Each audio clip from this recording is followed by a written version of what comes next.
നമ്മൾ ചെയ്യാൻ പോകുന്നത് ഓണം സ്പെഷ്യൽ ഔട്ട്ഫിറ്റ് ആണ് കേട്ടോ. അപ്പൊ ഞാൻ ഓൾറെഡി ഇതിന്റെ കട്ടിംഗ് പാർട്ട് വളരെ ഡീറ്റെയിൽ ആയിട്ട് ഇട്ടിട്ടുണ്ട്. എന്നാലും ചെറിയൊരു എക്സ്പ്ലനേഷൻ ഇന്നും കൂടെ തരാമെന്ന് കരുതി. അപ്പൊ ഞാൻ ഇന്ന് ബാക്ക് പാർട്ട് എയർലൈൻ മെത്തേഡിലാണ് കട്ട് ചെയ്ത് പോരിക്കുന്നത് കേട്ടോ. അത്യാവശ്യം നല്ല ലെങ്ത് കൊടുത്തു. ഇതിന്റെ ഫുൾ വിഡ്ത്തും ഇതേപോലെ എടുത്തിട്ടുണ്ട്. പിന്നെ ഇതിൽ ചെറിയൊരു യു നെക്കാണ് കൊടുത്തിട്ടുള്ളത്.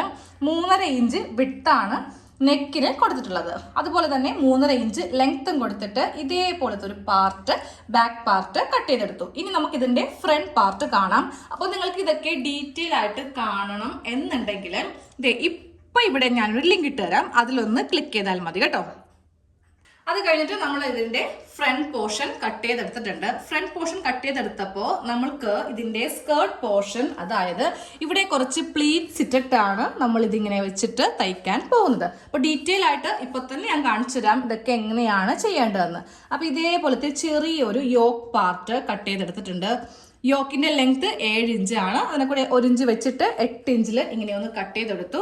ഇതിന് നമുക്ക് ലൈനിങ് പാർട്ട് വേണം കേട്ടോ. യോക്കിന് മാത്രമേ ലൈനിങ് വെക്കുന്നുള്ളൂ, ബാക്കിയുള്ള ഭാഗത്തൊന്നും ലൈനിങ് ഇല്ല. അപ്പൊ ഇതേപോലെ വെച്ചിട്ടാണ് നമ്മൾ ഈ ഒരു ഭാഗം തയ്ച്ച് എടുക്കാൻ പോകുന്നത്. പിന്നെ സ്ലീവും കട്ട് ചെയ്തെടുത്തിട്ടുണ്ട്. 3/4 സ്ലീവ് ആണ്. താഴത്തേക്ക് എക്സ്റ്റൻഷൻ കുറച്ച് ലെങ്ത് കൊടുക്കാൻ വേണ്ടിയിട്ട് ഇങ്ങനെ ഒരു പാർട്ട് ഒന്ന് ചെയ്ത് കൊടുക്കുന്നുണ്ട്. ഇപ്പോൾ ഞാൻ ചെയ്യാൻ പോകുന്നത് ഇതിന്റെ നെക്ക് കട്ടിങ് ആണ്. അതിന് വേണ്ടിയിട്ട് ഒരു ക്യാൻവാസിന്റെ ഷീറ്റ് എടുത്തിട്ടുണ്ട്. അതിങ്ങനെ രണ്ടാക്കി മടക്കി വെച്ചിട്ട് നമ്മൾക്കിതിൽ ഞാനിപ്പോൾ കാണിക്കുന്ന നെക്ക് കൊടുക്കുവാണെങ്കിൽ നല്ല ഭംഗിയായിരിക്കും കേട്ടോ. ക്യാൻവാസിന്റെ ഷീറ്റ് ഇതേപോലെ ഇങ്ങനെ ഒന്ന് മടക്കി കൊടുക്കുക. എന്നിട്ട് നമ്മൾക്ക് വേണ്ട വിഡ്ത്ത് എത്ര ഇഞ്ചാണോ അത് മാർക്ക് ചെയ്യുക. ഞാനൊരു ബോട്ട് നെക്കാണ് വെക്കുന്നത്, അതുകൊണ്ട് 3.5 ഇഞ്ചാണ് വിഡ്ത്ത് കൊടുക്കുന്നത് കേട്ടോ. 1/4 ഇഞ്ച് തയ്യൽ തുമ്പ് കൂട്ടി വേണം ക്യാൻവാസിൽ എടുക്കാൻ വേണ്ടിയിട്ട്. അപ്പോൾ 3.25 മാർക്ക് ചെയ്ത് കൊടുത്തു. 4 ഇഞ്ചാണ് നെക്കിന് ലെങ്ത് കൊടുക്കുന്നത്. 2 ഇഞ്ചും കൂടെ ഇറക്കുന്നുണ്ട്. അവിടെ ചെറിയൊരു പ്ലാക്കറ്റ് പോലെ ഒരു വി പോലത്തെ ഷേപ്പ് കൊടുക്കാൻ വേണ്ടിയിട്ടാണ്. അപ്പോൾ ഈ ഭാഗത്തും നമ്മൾ കൊടുക്കുന്ന ആ ഒരു വിഡ്ത്ത് കൊടുക്കുക. 3.25 കൊടുത്തിട്ട് ഇങ്ങനെ ഒന്ന് വരച്ചു കൊടുക്കുക. ഇതിൽ നല്ല വൈഡ് ആയിട്ടുള്ള ഒരു യു ഒന്ന് മാർക്ക് ചെയ്ത് എടുക്കണം. ഇതേപോലത്തെ ഒരു യു ആണ് കേട്ടോ കൊടുക്കുന്നേ. എന്നിട്ട് ഇവിടെ നിന്ന് ഇത്രയും ഗ്യാപ്പ് വിട്ടിട്ട് ഇങ്ങനെയും കൂടെ ഒന്ന് വരച്ചു കൊടുക്കുക. ഈ നെക്കാണ് ചെയ്യാൻ പോകുന്നത്. ഇതേപോലത്തെ ഒരു നെക്കാണ് ചെയ്യാൻ പോകുന്നത്. ഇനി ഇപ്പറേക്ക് നമ്മൾക്ക് 1 അല്ലെങ്കിൽ 3/4 ഇഞ്ചോ കൊടുത്തിട്ട് ഈ ഷേപ്പിൽ തന്നെ ഒന്ന് കട്ട് ചെയ്തങ്ങ് എടുക്കണം.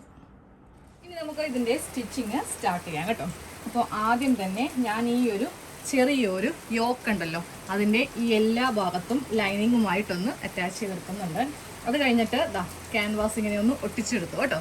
എന്നിട്ട് നമുക്ക് ഈ ഭാഗത്ത് ഈ ഒരു നെക്കൊന്ന് തയ്ച്ച് എടുക്കാം.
നമ്മൾ ഇതേപോലെയാണ് ഫ്രണ്ട് നെക്ക് ചെയ്തിരിക്കുന്നത് കേട്ടോ.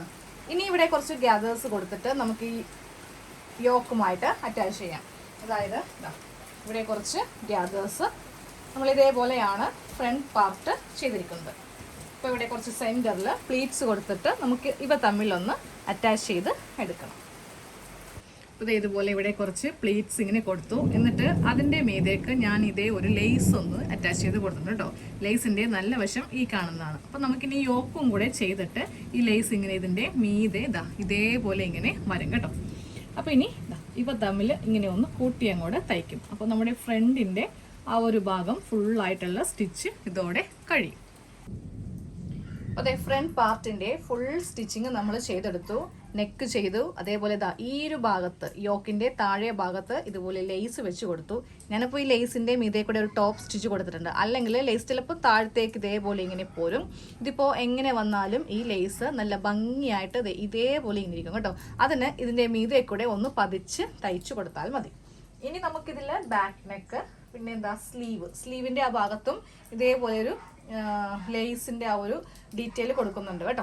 അപ്പോൾ ഇനി ഞാൻ ഇതിൻ്റെ ഫൈനൽ ലുക്ക് കാണിച്ചു തരാം. ഇത്രയും ഭാഗം മാത്രമേ ഇന്നത്തെ ഈ വീഡിയോയിൽ ഉൾപ്പെടുത്തുന്നുള്ളൂ. ബാക്കിയുള്ളതെല്ലാം കോമൺ നമ്മൾ എല്ലാവരും ചെയ്യുന്ന പോലെ തന്നെ ബാക്ക് നെക്ക്, പിന്നെ സൈഡ് ഫിറ്റിംഗ്, താഴെയുള്ള ആ ഒരു സ്റ്റിച്ചും കൂടെ കൊടുത്തിട്ടുണ്ടെങ്കിൽ നമ്മുടെ കുർത്തി ഫുള്ളായിട്ട് കഴിയും. അപ്പോൾ നമ്മുടെ കുർത്തിയുടെ ഫൈനൽ പാർട്ടാണ് ഈ കാണുന്നത് കേട്ടോ. അതായത് ഫൈനൽ ലുക്ക് ഫുള്ളായിട്ടുള്ള കട്ടിങ്ങും സ്റ്റിച്ചിങ്ങും ചെയ്തെടുത്തിട്ടുണ്ട്. അപ്പോൾ സ്റ്റിച്ചിങ് പാർട്ടാണ് ഇന്ന് കൂടുതലായിട്ട് കാണിച്ചത്. കട്ടിങ് കാണണമെങ്കിൽ അത് നിങ്ങൾ ആ ഒരു വീഡിയോ ഫുള്ളായിട്ട് കാണുക. അതിൽ നല്ല ഡീറ്റെയിൽ ആയിട്ട് എല്ലാം കൊടുത്തിട്ടുണ്ട്. അപ്പോൾ ഞാനിപ്പോൾ ഇവിടെ ലേസ് രണ്ട് ഭാഗത്ത്, ഒന്ന് ഇവിടെയും പിന്നെ ഒന്ന് സ്ലീവിൻ്റെ ഈ ഒരു പോർഷനിലുമാണ് ലേസ് കൊടുത്തിരിക്കുന്നത് കേട്ടോ. ഇതേപോലെയാണ് ഫ്രണ്ട് പോർഷൻ വരുന്നത്. ബാക്ക് കാണിച്ചു തരാം. നമുക്ക് ഈ ഒരു മോഡൽ ചെയ്യുമ്പോൾ നെക്ക് ഇതുപോലത്തെ കൊടുക്കുവാണെങ്കിൽ നല്ല ഭംഗിയായിരിക്കും. ഇവിടെ വേണമെങ്കിൽ നിങ്ങൾക്കൊരു ബട്ടണോ എന്തെങ്കിലും വെക്കണമെങ്കിൽ വെക്കാം. പക്ഷേ ഇത് ചെറിയൊരു വി പോലെ കൊടുക്കുന്നതാണ് നല്ലത്. അപ്പം ഞാൻ ഹെമ്മിങ് ആണ് കേട്ടോ ഉള്ളിൽ ചെയ്തിരിക്കുന്നത്. ഇതിൻ്റെ മെയിൻ ഭാഗത്ത് സ്റ്റിച്ച് കൊടുത്തിട്ടില്ല, ഉള്ളിൽ ഹെമ്മിങ് കൊടുത്തിട്ടുണ്ട്.